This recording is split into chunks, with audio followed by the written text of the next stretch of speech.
Jayalakshmi bank బాధితులకు న్యాయం చేయాలని Jayalakshmi cooperative society members welfare association సభ్యులు రాష్ట్ర మున్సిపల్ శాఖ కాకినాడ జిల్లా ఇన్ఛార్జ్ మంత్రి నారాయణను కలిసి వినతి పత్రం అందించారు. జయలక్ష్మి బ్యాంక్ ద్వారా డిపాజిట్దారులకు జరిగిన అన్యాయాన్ని మంత్రి నారాయణకు యనమల సూర్యనారాయణ వివరించారు. జయలక్ష్మి బ్యాంక్ బాధితులకు న్యాయం చేయాలని మంత్రి నారాయణకు మాజీ ఎమ్మెల్యే వర్మకు విజ్ఞప్తి చేశారు. ఈ సందర్భంగా యనమల సూర్యనారాయణ మీడియాతో మాట్లాడారు. ముఖ్యమంత్రి గారిని వీళ్ళందరినీ కలవడం జరిగింది. ఇవాళ ఆస్తులు మొత్తం అన్నీ కూడా గ్యాదర్ చేయడం జరిగింది.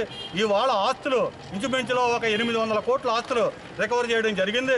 అవన్నీ కూడా మెటీరియలైజ్ చేసి ఈ బాధితులకి రేటు పెరిగిపోకుండా, చనిపోయేటువంటి బాధితులకి ఎక్కువ నష్టం జరగకుండా త్వరితగతిని ముఖ్యమంత్రి నారా చంద్రబాబు నాయుడు గారు, ఈ కూటమి పెద్దలు డిప్యూటీ సీఎం పవన్ కళ్యాణ్ గారు, తర్వాత మన బీజేపీ మాధవ్ గారు అందరూ కూడా ఈ జయలక్ష్మి బాధితులది చాలా మేజర్ ఈ ఇష్యూ, చాలా చిన్న ఇష్యూ కాదు ఇది త్వరితగతిని ఈ ఫండ్స్ అన్నీ కూడా బాధితులకు ఇప్పించాలని చెప్పనేసని మేము తెలియపరుచుకుంటూ, అలాగే గతంలో పిఠాపురం నియోజకవర్గంలో మన వర్మ గారు ఎమ్మెల్యే ఉండగా ఆయన టైంలో మాకు వైశ్యులకి బ్రాహ్మణులకి 2 స్థలాలు ఇవ్వడం జరిగింది.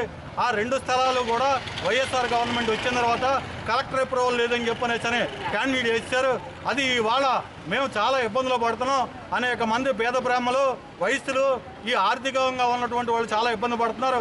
అందుచేత వారిని కూడా దృష్టిలో పెట్టుకుని మన నారాయణ గారికి ఇవాళ 2 వినతి పత్రాలు సమర్పించాం. దయచేసి ఈ బాధితులది, ముఖ్యంగా బాధితులది మీరు అత్యవసర సమావేశం ఏర్పాటు చేసి వితిన్ మినిట్స్లో యుద్ధ ప్రాతిపదిక మీద మీరు బాధితులకు కనుక న్యాయం చేయకపోతే ఈ మరణాల రేటు పెరుగుద్దని చెప్పని